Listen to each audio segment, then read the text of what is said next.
What's up, YouTube? First time doing a Chevy Aveo rear axle bushings. So here's what I did to make this job easier. I took a torch and I heated this up so I could burn the bushing out of the control arm bushing. So heat it up until it smokes. You'll see it start to blister. Take an air hammer or a chisel that's pretty long and then pop it out once it's hot. Cool it off.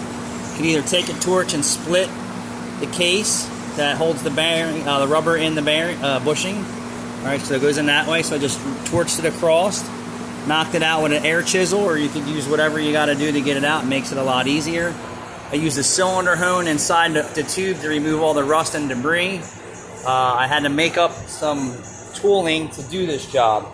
So a ball joint press, a flat plate of steel, and a old wheel bearing. So the old wheel bearing is to allow for this to pass through when you're pressing it in.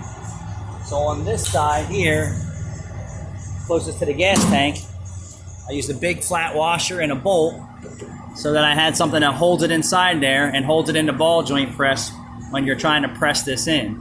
So what you're gonna have to do first with the ball joint press is get the bushing halfway in, all right, which is pretty simple. Make sure you lubricate it or grease it. All right, so the ball joint press is gonna kind of look something like this.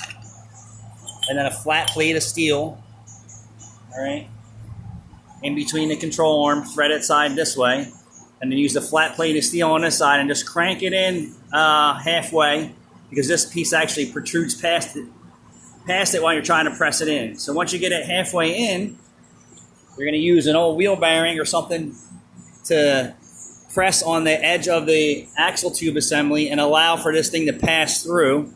So it's actually a two-part process. My method worked very well and pretty easily. If you got any questions, check me out. Meineke Cinnamon.